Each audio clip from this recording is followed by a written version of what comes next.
Dr. Eleanor Rodriguez had given up on people completely at 32 years old. She spent her days treating sick and injured wild animals at a remote research station. High up in the Rocky Mountains, the nearest town was 40 miles away, and that was exactly how she liked it. Every morning at 5, Eleanor would drive her old pickup truck down the winding dirt road to the animal hospital. She loved the silence of those early hours when the world felt clean and empty. No traffic, no crowds, no disappointments waiting around every corner. Just her, the mountains, and the animals who needed her help. The research station sat like a small fortress among the pine trees. Eleanor had chosen this job 3 years ago specifically because it kept her away from people. She could use her skills as a veterinarian to help creatures who truly deserved it, without having to deal with the mess that humans always seem to create. Her colleagues knew her reputation well. She was brilliant at her job, perhaps the best wildlife vet in the state. But she was also known as the Ice Queen. Park rangers would bring in injured bears, mountain lions, and eagles, then leave as quickly as possible.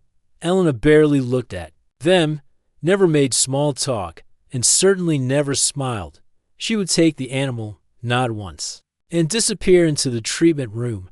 She talks to the animals more than she talks to us. One ranger had joked, it was true. Eleanor could spend hours whispering softly to a frightened deer or singing quietly to calm a stressed bird. But when humans tried to start conversations, her responses were always short and cold.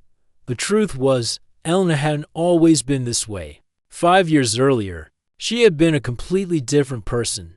She used to love hosting dinner parties, volunteering at community events, and helping her neighbors. She believed in the goodness of people and thought that kindness always came back to you eventually. Then everything changed in one terrible night. Her younger brother Miguel had been walking home from his job at the local library. He was 24 years old, full of dreams about becoming a teacher, and had just gotten accepted into graduate school. Miguel was the kind of person who remembered everyone's birthday, who stopped to help strangers with flat tires, who believed that every person had something good inside them. The truck that hit him was going 60 miles per hour in a 30-mile zone. The driver never stopped, never called for help, never looked back. Miguel died alone on that dark street, and by the time someone found him, it was too late. What happened next broke something inside Eleanor that she didn't think could ever be fixed. There were witnesses to the accident, people who saw the truck, and could have helped identify the driver. But when the police asked for their help, most of them suddenly couldn't remember anything clearly. They had places to be, didn't want to get involved, couldn't be bothered with court dates and legal troubles. The insurance company fought Eleanor's family for months, looking for any reason not to pay Miguel's medical bills or funeral costs. Lawyers saw $. Signs instead of a grieving family. Friends who had promised to always be there slowly stopped calling. When Eleanor's sadness lasted longer than they thought it should, you need to move on. People kept telling her, Miguel wouldn't want you to be this sad forever, as if grief had a timer, as if love could be scheduled and controlled like a doctor's appointment. Eleanor learned that when tragedy strikes, people get uncomfortable. They want you to heal quickly so they don't have to think about how easily their own lives could fall apart. They want you to smile and pretend everything is fine so they can sleep better at night. After 2 years of fighting legal battles alone, Eleanor made a decision. If people were going to let her down, she would stop depending on them entirely. She sold her house in the city, left her job at the busy animal clinic, where she had to interact with pet owners all day, and found this position in the mountains where she could disappear. Now she lived in a small cabin 2 miles from the research station. The cabin had everything she needed and nothing she didn't want: a kitchen, a bedroom, a living room with a fireplace, and best of all, no neighbors. She had turned the spare bedroom into a home office where she could do research and write reports without anyone bothering her. Her only companion was Atlas, a 3-year-old German Shepherd mix she had rescued from the local animal shelter. Atlas had been abandoned twice before Eleanor adopted him, so he understood what it meant to be disappointed by humans. They were perfect roommates, both quiet, both cautious. both content to spend their evenings reading by the fire without needing conversation. Elena had developed her daily routine into an art form. She would wake up at 4:30, make coffee, and spend 30 minutes reviewing her patient notes from the day before. Atlas would eat his breakfast while she ate hers. Then they would drive to the station together. Atlas had his own bed in Elena's office where he would nap while she worked. The beauty of working with wild animals was that they were honest. An injured eagle didn't pretend to be fine when it was suffering. A sick bear didn't make excuses or lie about its symptoms. Animals showed you exactly what they felt and what they needed, and they were grateful for your help without expecting anything more. Elena had treated everything from tiny hummingbirds to massive elk. She had performed surgery on mountain lions, set broken bones for deer, and nursed baby animals back to health when their mothers couldn't be found. Each success felt like a small victory against the cruelty of the world. Her reputation in the animal rescue community was legendary. Rangers would drive for hours to bring animals to Elena because they knew she would never give up on a patient. She had saved animals that other vets said were hopeless, spending her own money on expensive treatments and staying up all night to monitor critical cases. The irony wasn't lost on her. She could show endless compassion for a wounded animal, but she had no patience left for the people who brought them to her. When rangers tried to thank her or share stories about where they had found the animals, Elena would simply nod and turn away. She had learned to avoid eye contact, to keep conversations focused strictly on medical details, and to make it clear that her concern ended with the animal patient. On this particular morning in late September, Elena's routine was exactly the same as always. She woke up before dawn, made her coffee, reviewed her notes, and drove to the station with Atlas beside her in the passenger seat. The mountain air was getting colder, which meant more animals would be seeking shelter and getting into trouble as winter approached. She had 3 patients waiting: a hawk with a damaged wing, a fox that had been hit by a car, and a young deer with an infected leg wound. Elena looked forward to losing herself in their care, to focusing on problems that could actually be solved with skill and dedication. She unlocked the station's front door, turned on the lights, and walked toward the treatment room to check on the overnight patients. Atlas followed behind her, his nails clicking on the tile floor. Elena pushed open the treatment room door and stopped dead in her tracks. There, curled up on the floor next to the hawk's cage, was a man. Elena's heart jumped into her throat. For a moment, she couldn't move or breathe. Atlas stepped forward protectively, letting out a low growl that echoed in the quiet room. The man on the floor stirred at the sound. He was probably in his early 30s, with dark hair and clothes that looked like he had been hiking for days. His right ankle was swollen to twice its normal size, and Elena could see scratches on his arms where he had obviously fallen through brush and rocks. "Please don't call the police," he said weakly, trying to sit up. "I know I shouldn't be here, but I didn't have anywhere else to go." Elena's first instinct was to grab the phone and call security immediately. This was exactly the kind of situation she had moved to the mountains to avoid. Strangers showing up uninvited, creating problems she didn't want to solve, disrupting the careful peace she had built for herself. But then she noticed that the man was shivering. Despite the warm blanket someone had obviously given him, his lips had a bluish tint that Elena recognized as a sign of mild hypothermia. When he tried to stand up, he immediately sat back down with a sharp intake of breath. "What happened to you?" Elena asked, keeping her distance but unable to ignore what she was seeing.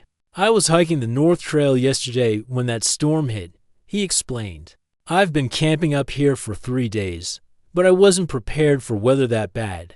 I slipped on some loose rocks trying to find shelter and messed up my ankle pretty good." Elena remembered the storm. It had come out of nowhere the evening before, bringing heavy rain and winds strong enough to knock down tree branches. She had been safe and warm in her cabin, but anyone caught outside would have been in serious danger. The trail markers got blown down in the wind. The man continued. "I wandered around for hours trying to find my way back to the main path. When I saw the lights from this building, I'm sorry. I know I had no right to come in here, but I thought I might freeze to death if I stayed outside." Elena looked around the treatment room and realized what had happened. The man had managed to get inside somehow, probably through the emergency exit that didn't always lock properly. He had found one of the blankets they used for larger animals and had curled up next to the hawk's cage, trying to stay warm. What surprised her was that despite being in pain and scared, he had been careful not to disturb any of the animals. The hawk looked calm, and the fox in the next cage was sleeping peacefully. Most people would have been curious about the animals, maybe even tried to touch them or take pictures. This man had clearly just focused on surviving the night without causing any problems. "You need medical attention," Elena said, her veterinary training taking over despite her discomfort. "That ankle could be broken, and you're showing signs of mild hypothermia." "I'll be fine," he insisted. "If you could just point me toward the main road, I can walk out of here." "You can't walk anywhere on that ankle," Elena replied firmly. "And even if you could, the nearest hospital is 40 miles away. The storm knocked down power lines all over the county, so the phones aren't working either." Atlas had stopped growling and was now sniffing curiously in the man's direction. Elena was surprised. Her dog was usually suspicious of strangers, but he seemed to sense that this person wasn't a threat. "What's your name?" Elena asked, realizing she couldn't keep thinking of him as the man. If she was going to help him, "David," he answered. "David Chen. And I'm guessing you're the veterinarian who works here?" "I saw all the medical equipment." Elena nodded, but didn't offer her own name. She was already doing more than she wanted to do by not immediately throwing him out. She didn't need to make this interaction any more personal than necessary. "I'm going to examine that ankle," she announced. "I'm not a human doctor, but I know enough about bones and injuries to tell if you need emergency care." David looked embarrassed. "I don't have insurance or money to pay you for treating me. I didn't ask about payment." Elena replied curtly. "I just want to make sure you're not going to collapse on my property and create more problems for me."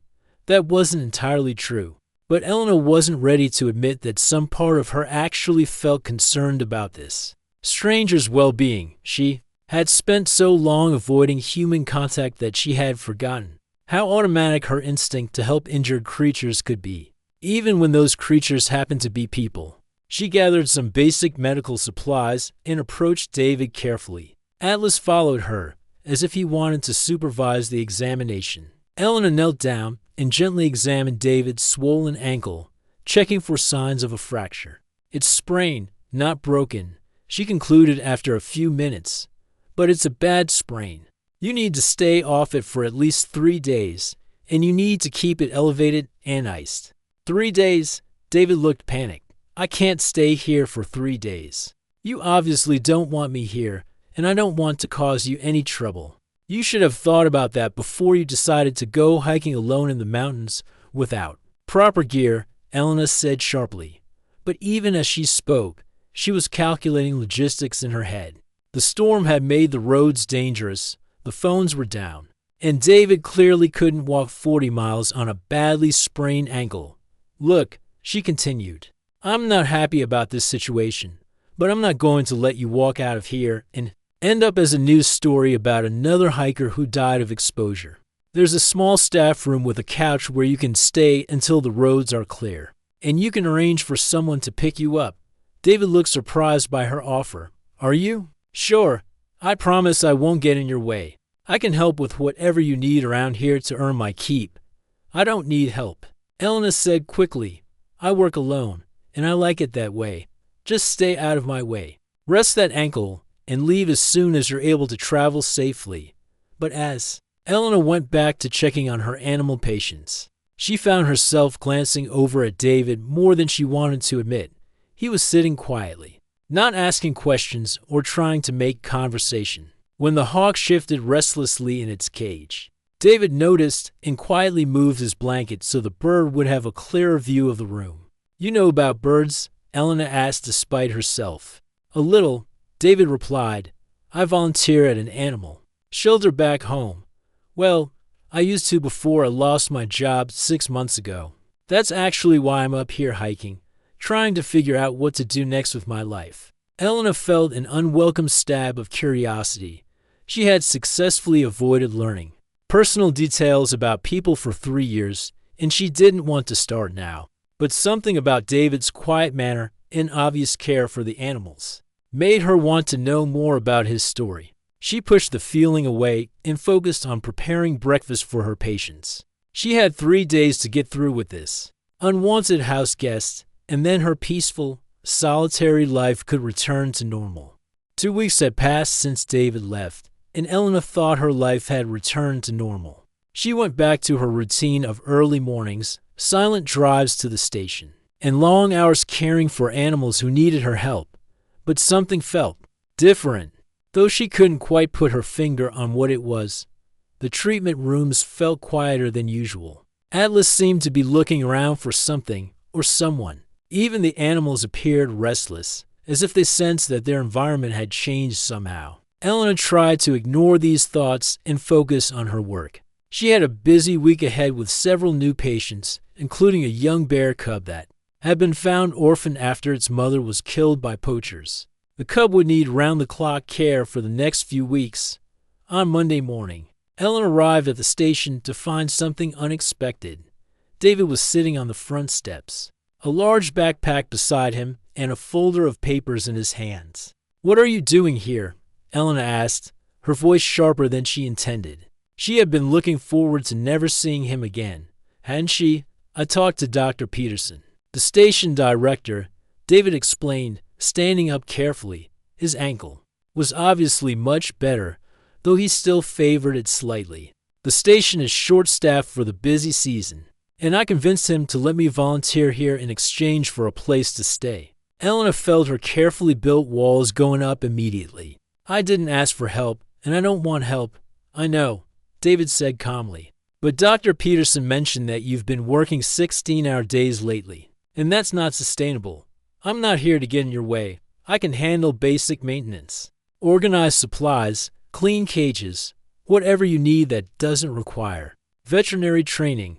I work alone," Eleanor repeated, but even as she said it, she was thinking about how exhausted she had been lately. The bear cub alone would require feeding every 2 hours, and she had 3 other critical patients that needed constant monitoring. "The station has 2 wings," David pointed out. "I can work in the supply and maintenance areas while you handle all the medical work. We barely have to see each other."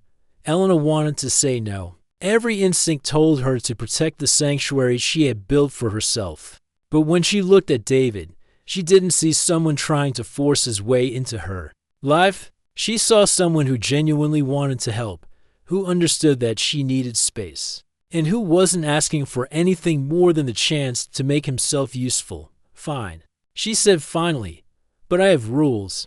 Don't talk to me unless it's absolutely necessary.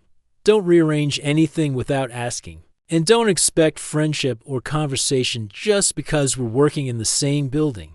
"Understood," David agreed immediately. For the first few days, Elena barely noticed David was there. He arrived early, worked quietly, and left each evening without trying to chat or share details about his day. He organized the supply closets, repaired broken equipment, and somehow managed to complete tasks that Elena had been putting off for months.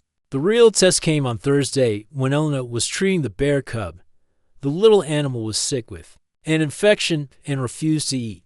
Elena had been trying for hours to get medicine into the cub, but every time she got close, the frightened animal would swipe at her with its tiny claws or try to hide in the corner of its cage. Elena was getting frustrated and tired. She had been up since 4 in the morning, had skipped lunch, and her patience was wearing thin. The cub needed the medicine, but forcing it would only make the animal more scared and stressed. "Need some help?" David's voice came from behind. Elena's first instinct was to say no, but she was running out of options. "It won't let me get close enough to give it the medicine. Mind if I try something?" David asked. "I worked with scared animals at the shelter all the time." Elena stepped back reluctantly and watched as David approached the cage slowly. Instead of reaching for the cub immediately, he sat down on the floor a few feet away and began talking. In a soft, steady voice, he didn't try to touch the animal or make sudden movements. He just talked, telling a silly story about a dog at the shelter who used to hide his toys in the strangest places. Gradually, the bear cub stopped cowering in the corner and began to listen. After 10 minutes, it cautiously approached the front of the cage. David slowly offered his hand, palm up, letting the cub sniff and investigate. "That's a good little guy," David murmured. "Nobody's going to hurt you here." Within another few minutes, David was able to gently hold the cub while Elena administered the medicine. The whole process took less time and caused less stress than any of Elena's previous attempts. "How did you know to do that?" Elena asked, genuinely curious despite herself. "Animals are a lot like people in some ways," David replied, gently placing the cub back in its cage. "When they're scared, they need to feel safe before they can trust you. Sometimes that means slowing down and letting them set the pace." Elena found herself thinking about David's words long after he had gone back to his other tasks. She had spent so long focusing on the medical side of animal care that she had sometimes forgotten about the emotional side. Animals needed to feel secure and understood, not just treated and cured. Over the next few days, Elena began to notice other ways that David's presence was making her job easier. He seemed to have an instinct for predicting what she would need next, quietly preparing supplies or adjusting equipment before she had to ask. When she was performing a complicated surgery on an injured eagle, David appeared with exactly the right tools at exactly the right moment. "You're good at this," Elena admitted one evening as they finished treating the day's patients. "I like helping," David said simply, "and I like working with someone who really cares about what she's doing." Elena felt an uncomfortable warmth at the compliment.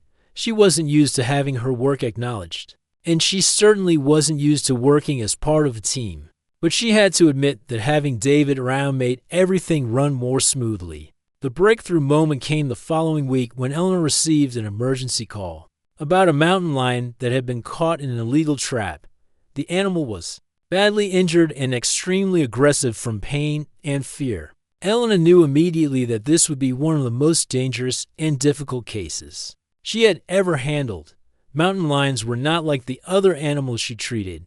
They were powerful predators with the strength to seriously injure or kill a human if they felt threatened. The injured cat would need immediate surgery to save its leg. But Elena couldn't perform the operation alone. "I need an assistant," Elena told David when the rangers brought the mountain lion in. "Someone who can stay calm under pressure and follow instructions exactly. This animal could seriously hurt us if something goes wrong." "I'll do whatever you need," David replied without hesitation. Elena looked at him carefully. "This isn't like helping with a bear cub. This animal is scared, in pain, and big enough to be truly dangerous." "Are you sure you want to do this?" "I'm sure," David said. "You saved my life when I was hurt and lost. Let me help you save this one." As Eleanor prepared for the surgery, she realized that somewhere over the past few weeks, she had begun to trust David, not completely and not about everything, but enough to let him help her with something that really mattered. It was a small crack in the wall she had built around her heart, but it was the first crack in 5 years. The mountain lion surgery was the most intense 3 hours of Eleanor's professional life. The animal was a full-grown male, probably weighing close to 150 pounds, and the trap had crushed bones in his left hind leg. Eleanor had to work quickly to save the limb while keeping herself and David safe from an animal that could kill them both if he woke up at the wrong moment. David proved to be exactly the kind of assistant Eleanor needed. He followed her instructions perfectly, anticipated what she would need next, and most importantly, stayed completely calm even when the mountain lion began to stir from the anesthesia. Halfway through the procedure, "More sedative," Eleanor said, quietly, not taking her eyes off the delicate bone surgery she was performing. David had the injection prepared before she finished speaking. His hands were steady as he administered the medication, and he continued monitoring the animal's vital signs while Eleanor worked to repair the damaged leg. When the surgery was finally complete, both Eleanor and David were exhausted and covered in sweat. The mountain lion was stable, sleeping peacefully in a specially reinforced recovery cage. and his leg was saved. "Thank you," Elena said as they cleaned up the operating room. It was the first time in years that she had said those words to another person and truly meant them. "Thank you for trusting me to help," David replied.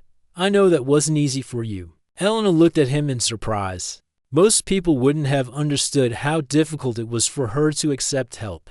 But David seemed to see things that others missed. Over the following weeks, as autumn turned into winter, Elena found herself looking forward to David's presence at the station. She still maintained her professional distance and rarely engaged in personal conversation. But she couldn't deny that having a reliable partner made her work more enjoyable. David had a way of working that complemented Elena's perfectly. When she was focused intensely on a medical procedure, he would quietly handle all the supporting tasks. When she was frustrated with a difficult case, he would suggest a different approach without making her feel criticized. When she was tired after a long day, he would take care of the final cleaning and organizing so she could go home to rest. The real change came one evening in November when Elena was treating a young deer that had been hit by a car.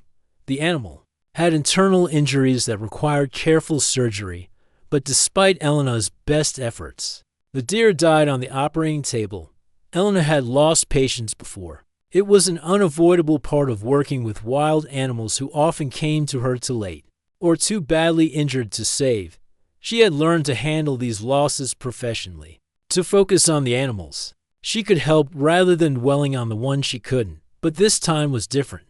Maybe it was because she had been working so hard lately, or because the deer reminded her of one she had successfully treated the year before. Whatever the reason, when the deer's heart stopped beating, Elena felt something break inside her. Just thought she stood in the operating room, staring at the small body on the table, and suddenly she couldn't hold back the tears she had been keeping inside for so long.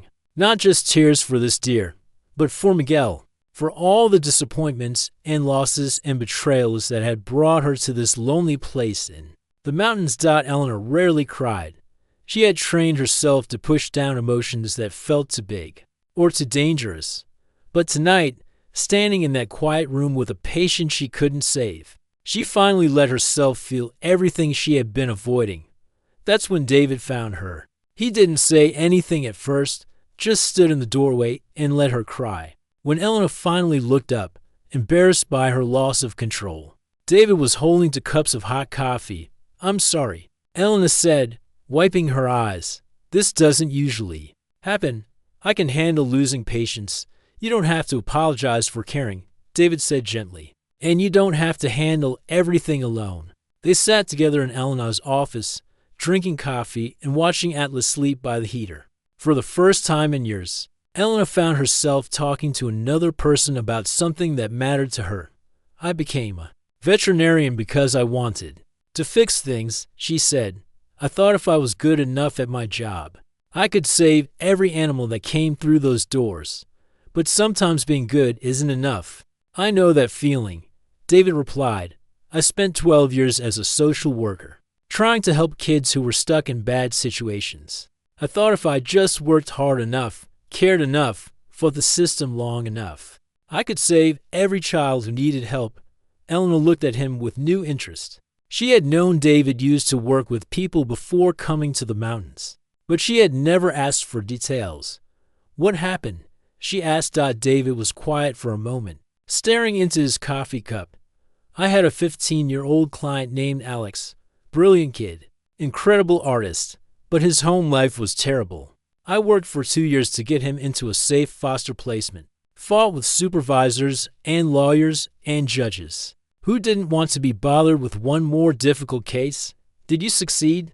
"Eventually, yes." Alex got placed with a family who really cared about him. For 6 months, everything seemed perfect. He was doing well in school, creating amazing artwork, talking about going to college. David's voice grew softer. Then his biological father got out of prison and demanded visitation rights. Alex had to see the man who had hurt him for so many years, and it destroyed all the progress we had made.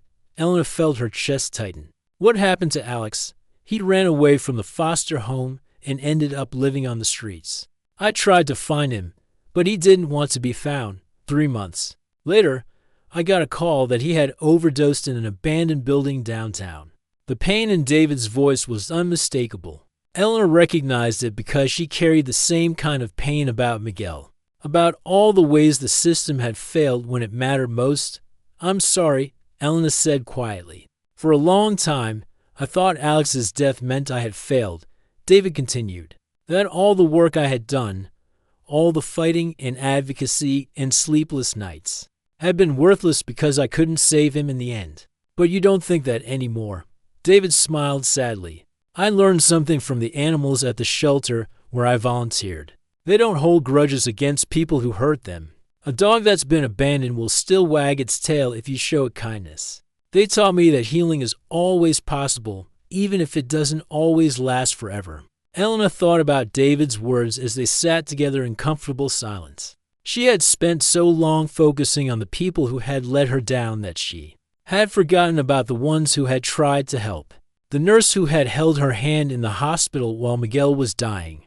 The neighbor who had brought food for weeks after the funeral. The lawyer who had worked for free because he believed in their case. "Maybe," Eleanor said slowly, "the point isn't whether we can save everyone. Maybe the point is that we keep trying, even when it's hard." "I think you're right," David agreed. "And I think that's why I wanted to stay here and help you. You never stopped trying to save them, even the ones other people have given up on."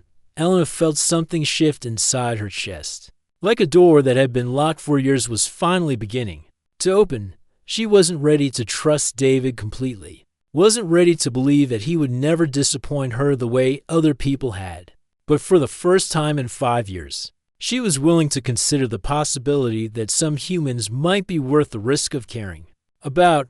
Winter was coming to the mountains, bringing with it the busiest season at the research station. Eleanor knew she would need all the help she could get in the months ahead.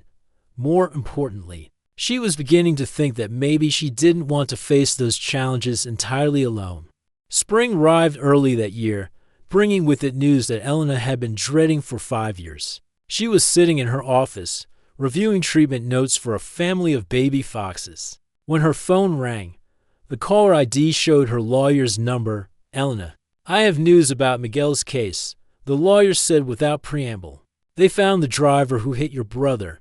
He's been arrested and charged." Eleanor felt the world tilt around her. After all this time, after she had given up hope that justice would ever come, the person responsible for Miguel's death had finally been caught. "How?" Eleanor asked, her voice barely above a whisper. New witness came forward. Someone who was walking their dog that night and saw the whole thing. They moved away right after the accident and didn't know the police were still looking for information until they saw a news story about unsolved hit-and-run cases. Eleanor closed her eyes. One person, willing to speak up, 5 years too late. "There's going to be a trial," the lawyer continued.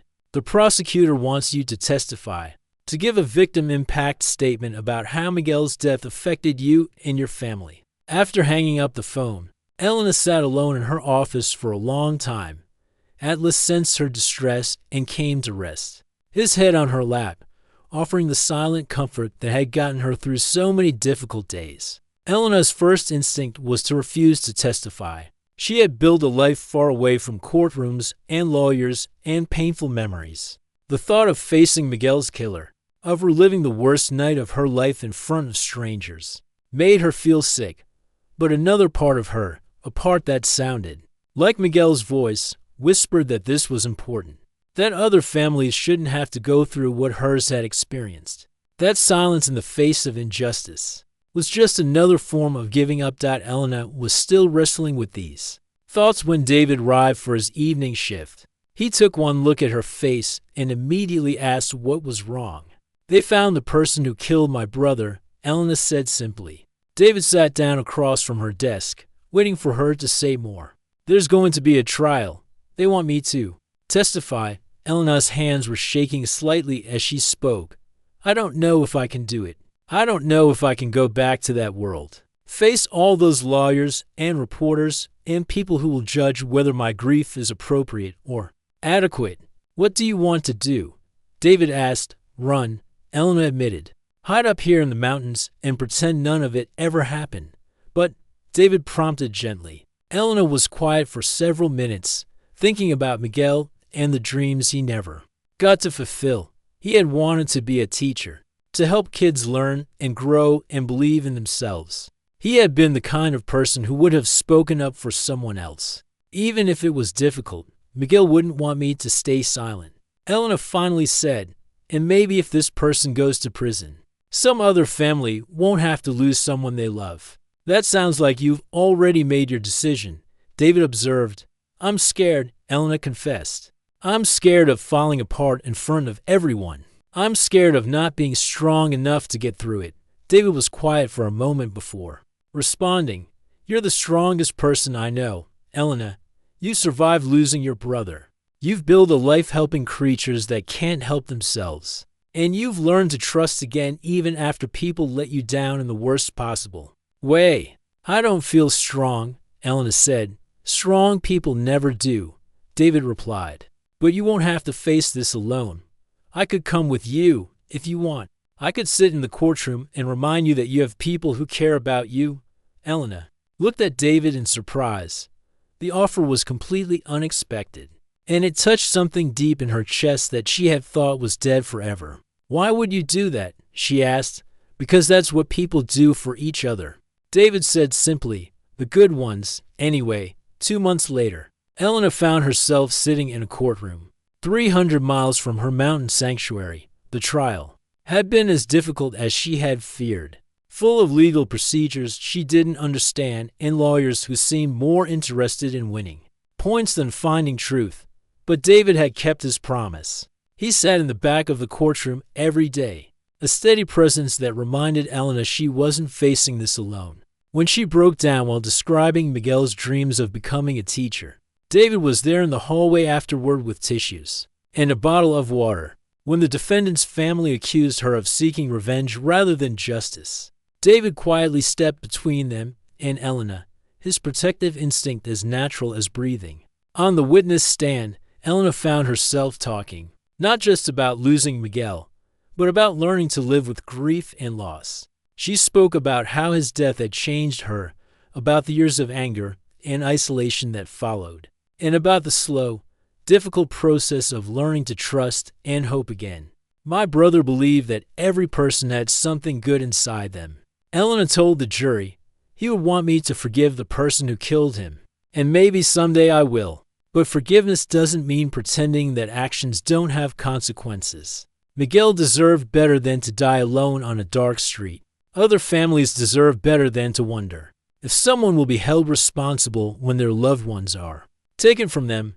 The defendant was found guilty and sentenced to 8 years in prison. It wasn't enough to bring Miguel back, but it was acknowledgement that his life had mattered, that his death was not something that could be ignored or forgotten. On the flight home to Colorado, Elena made a decision that surprised even her. The research station is expanding, she told David as they waited for their connecting flight. Dr. Peterson mentioned that they want to start a community outreach program. Working with local schools and youth groups, they need someone to coordinate educational visits and maybe develop programs for kids who are struggling. David looked at her carefully. Are you offering me a job? I'm offering you a chance to go back to helping young people, but in a different way, Elena said. And I'm asking you to stay.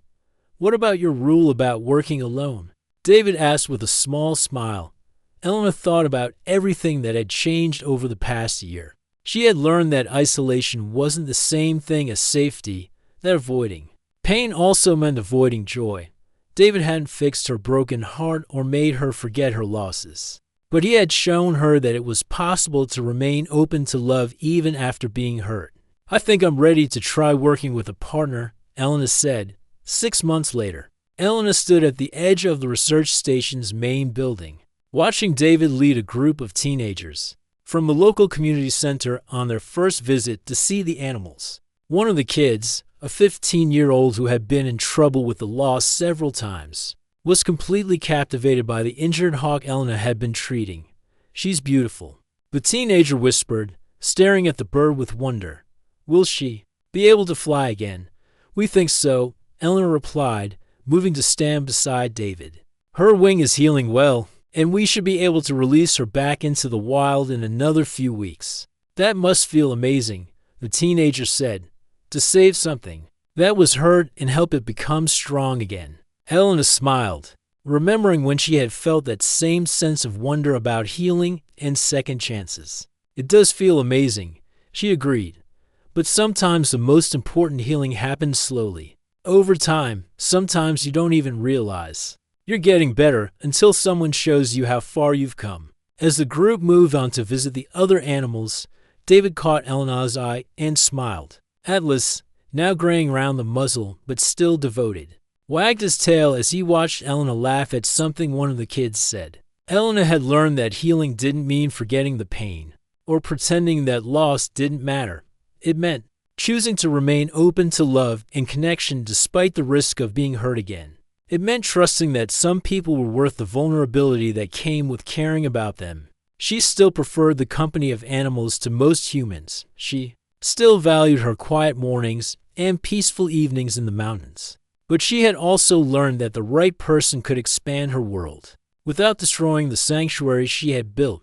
David hadn't changed Elena by force or manipulation. He had simply shown up, day after day, proving through his actions that some humans were capable of the same loyalty and unconditional care that she had found only in animals. He had waited patiently while she remembered how to trust, how to hope, and how to believe that love was still possible even after loss. Looking out at the mountains that had sheltered her during her darkest years, Elena felt grateful for the journey that had brought her to this moment. She had learned that sometimes the most unexpected gifts come disguised as unwelcome disruptions, and that healing often begins with the simple act of letting someone else care about your well-being. The scared, angry woman who had moved to these mountains 5 years ago was still part of her, but she was no longer the only part. Elena had remembered how to be human again, and it felt like coming home.